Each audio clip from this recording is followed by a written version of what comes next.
Assalamualaikum sahabat Al-Raya Channel. Bagaimana kabarnya semua? Semoga selalu diberikan kesehatan dan dilancarkan rezekinya, amin ya robbal alamin. Dalam kesempatan ini, Al-Raya Channel akan menyajikan kisah Abu Nawas yang melegenda. Semoga video ini bisa menghibur sahabat dan menjadikan hikmah untuk kita semua. Jangan lupa subscribe, like, dan share. Selamat menikmati. Pada suatu hari, Abu Nawas akan pergi ke hutan untuk mencari kayu bakar. Tiba-tiba di tengah perjalanan, ada seorang laki-laki menghampiri Abu Nawas. Laki-laki yang menemuinya itu terkenal dengan kebejatannya. Konon, dia suka mabuk-mabukan, berjudi, dan main wanita. Laki-laki itu lalu bertanya kepada Abu Nawas, "Hei Abu Nawas, aku ingin sekali memiliki kemampuan melihat setan. Apakah kau bisa mengajariku?" kata si lelaki. Abu Nawas sempat menahan tawa mendengar pertanyaan laki-laki itu. "Tentu saja bisa. Tepat sekali kau bertemu denganku," jawab Abu Nawas. Laki-laki tersebut tampak senang bukan main mendengar jawaban positif dari Abu Nawas. "Benarkah? Lalu bagaimana caranya, wahai Abu Nawas?" tanya laki-laki itu. "Itu mudah sekali. Apakah kau memiliki cermin di rumah?" kata Abu Nawas balik bertanya. "Tentu saja, saya punya Abu Nawas," jawab laki-laki itu penuh semangat. "Jadi begini, cara untuk melihat setan, pandangi cerminmu betul-betul. Tak butuh waktu lama, kau akan melihat bentuk setan yang ingin kau ketahui," ujar Abu Nawas. Sejenak, lelaki itu termenung menelaah perkataan Abu Nawas. Begitu menyadari maksud dari perkataan Abu Nawas, laki-laki itu pun spontan tertawa terpingkal-pingkal. "Kurang ajar kau Abu Nawas," ucapnya sambil tertawa. Cerita berikutnya. Diceritakan, Abu Jahil sedang merencanakan pesta perkawinan untuk anak putrinya. Karena pesta yang akan diadakan terbilang megah, tentunya butuh biaya yang cukup besar. Setelah Abu Jahil berunding dengan sang istri, mereka berdua lalu memutuskan untuk menjual sapinya yang sedang bunting. Keesokan harinya, pergilah Abu Jahil ke pasar hewan dengan membawa sapi miliknya. Sesampainya di sana, ia menawarkan sapi kepada orang-orang, berharap ada yang berminat membelinya. Tapi sayang, sampai hari menjelang siang, sapi Abu Jahil tak kunjung laku. "Sepertinya rencanaku mengadakan pesta akan gagal," batin Abu Jahil penuh kecewa. Tidak berapa lama, kebetulan Abu Nawas melintas di pasar hewan. Melihat Abu Jahil juga berada di situ, Abu Nawas pun menghampirinya. "Kamu lagi ngapain di sini?" tanya Abu Nawas. "Aku mau menjual sapi Abu Nawas, tapi sampai sekarang belum laku," jawab Abu Jahil. "Loh, sapi kamu ini kan bagus dan besar. Masa sih tidak ada yang berminat? Mungkin harga yang kamu tawarkan terlalu tinggi, makanya orang-orang tidak mau beli," ujar Abu Nawas. "Iya sih, harganya saya naikin sedikit, karena sapiku ini sedang bunting Abu Nawas," tutur Abu Jahil. "Oh, jadi itu penyebabnya. Sini, serahkan saja padaku.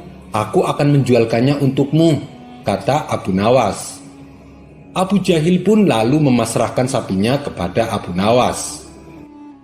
"Ayo, siapa yang mau beli sapi ini? Badannya besar dan sehat. Harganya hanya 120 dinar, teriak Abu Nawas.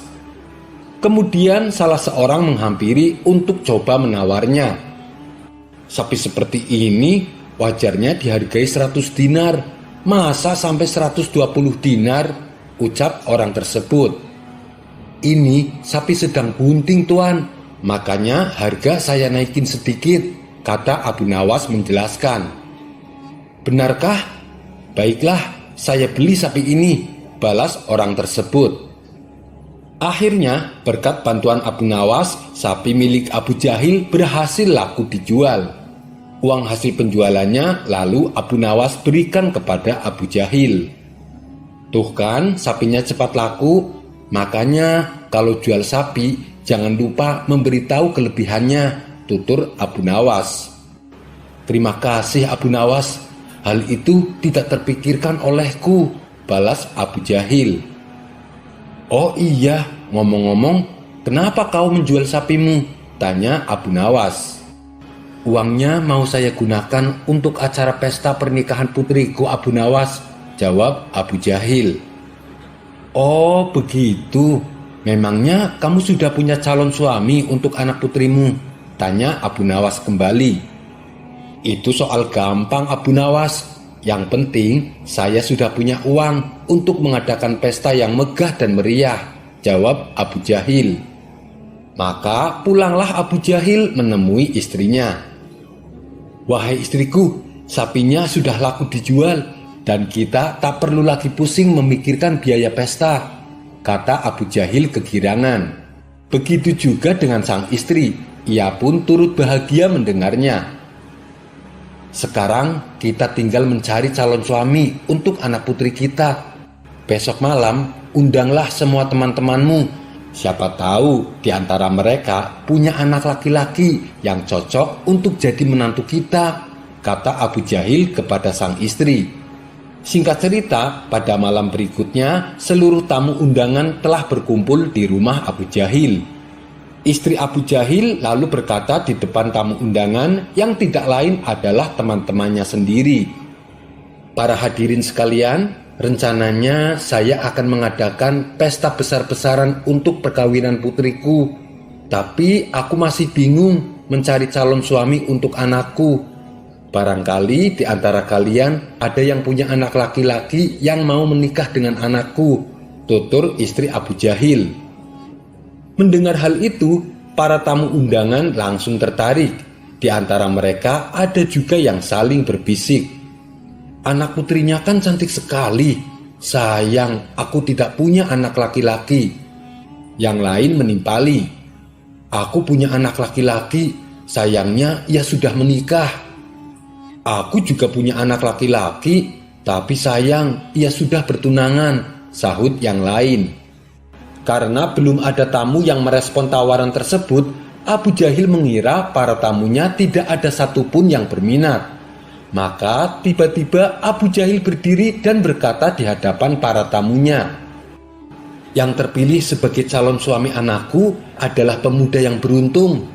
Karena anak putriku bukan hanya cantik, tapi dia juga sedang bunting 2 bulan." Sontak para tamu undangan terkejut dibuatnya. Begitu juga dengan istri Abu Jahil. Akibat perkataannya itu, semua tamu undangan langsung membubarkan diri. Tentu saja mereka tidak mau menikahkan anaknya dengan anak Abu Jahil. Betapa marah dan kecewanya sang istri kepada Abu Jahil selaku suaminya. "Kamu ini kenapa sih? Kenapa bicara sembarangan?" bentak sang istri. "Memangnya saya salah apa?" tanya Abu Jahil keheranan. "Anak kita kan masih perawan. Kenapa kau bilang sedang bunting 2 bulan? Kata sang istri penuh emosi. "Iya, saya tahu anak kita masih perawan. Tapi tujuannya kan baik, supaya yang menikah dengan anak kita merasa beruntung," ujar Abu Jahil. "Beruntung apanya? Kamu malah membuat acaranya berantakan," kata sang istri bertambah emosi. "Kenapa sih kamu sampai berkata seperti itu?" tanya sang istri merasa heran. "Begini, tadi siang waktu aku menjual sapi di pasar, tidak ada seorang pun yang mau membelinya, padahal sapinya besar dan sehat.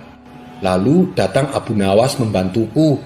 Dia lantas memberitahu kepada orang-orang kalau sapi yang aku bawa sedang bunting 2 bulan.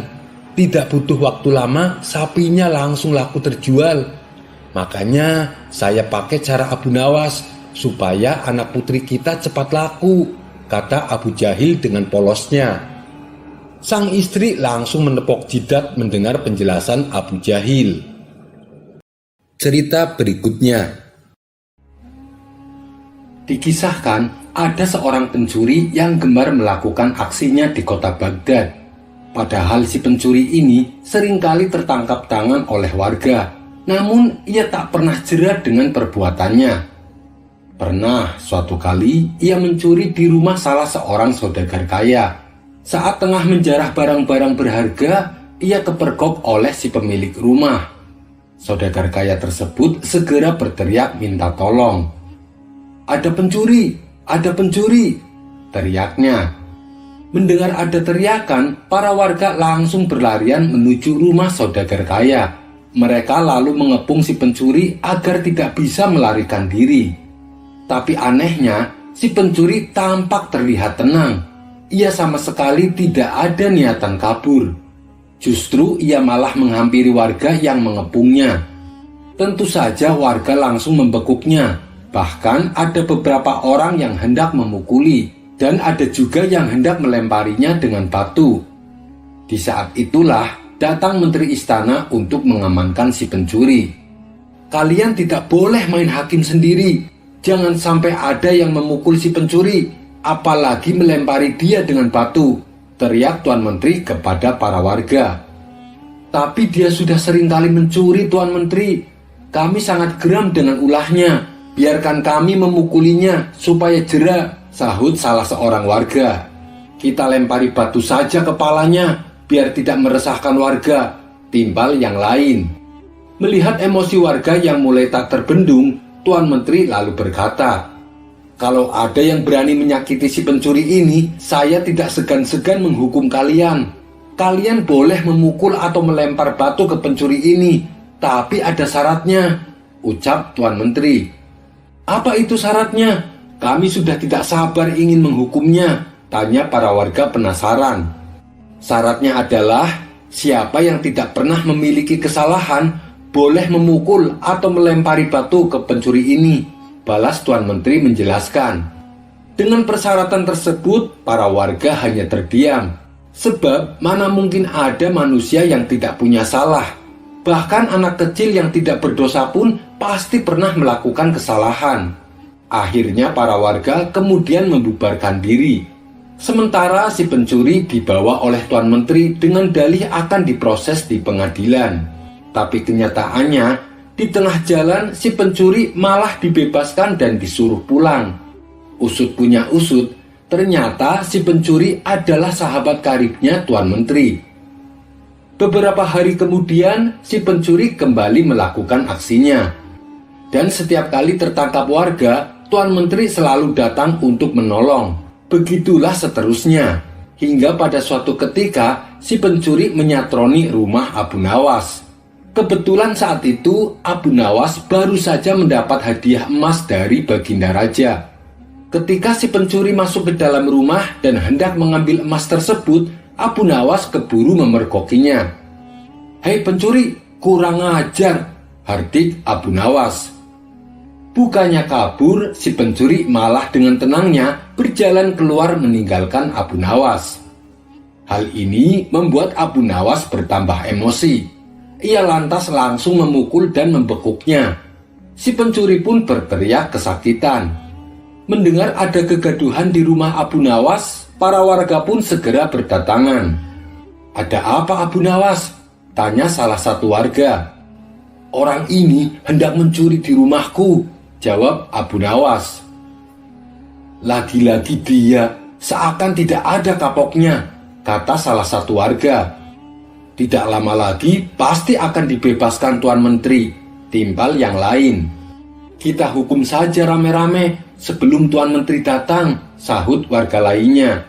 Tapi sayangnya niatan tersebut tidak terlaksana, sebab Tuan Menteri dan para pengawalnya segera mendatangi rumah Abu Nawas. Tuan Menteri lalu mengamankan si pencuri dengan melepaskannya dari tangan warga. Si pencuri kini berdiri di samping Tuan Menteri.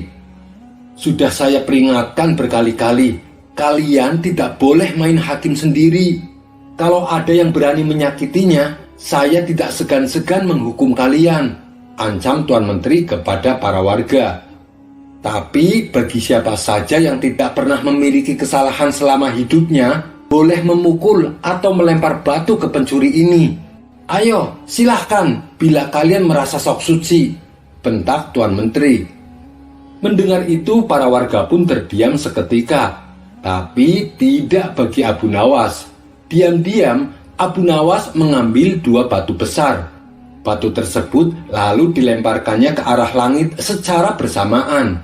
Saat 2 batu tersebut kembali turun ke bawah, masing-masing mengenai kepala si pencuri dan Tuan Hakim. Sontak si pencuri langsung pingsan jatuh tersungkur. Dari kepalanya keluar darah bercucuran. Begitu juga dengan Tuan Menteri. Meski ia tak pingsan, ia mengalami sakit yang luar biasa. Dari kepalanya bercucuran darah yang cukup banyak.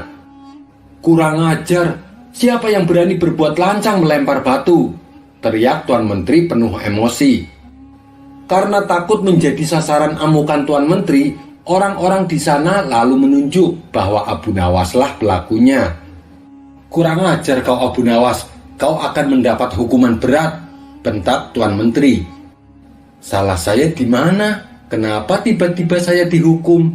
tanya Abu Nawas berpura-pura. "Kamu telah berani melempari kepala saya dengan batu," jawab Tuan Menteri.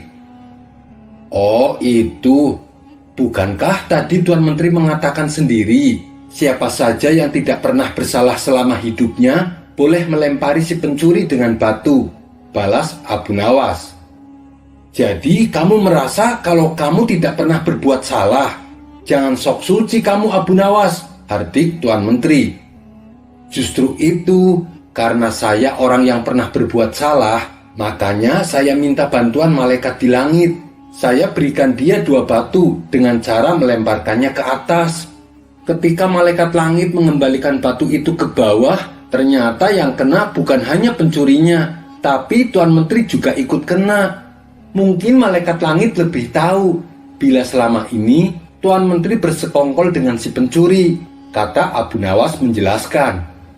Mendengar itu, Tuan Menteri tak bisa berkata apa-apa, tapi ia masih memendam amarah kepada Abu Nawas. Dan Tuan Menteri ingin menghukumnya saat itu juga, karena perkataan yang diucapkan Abu Nawas hanya dibuat-buat.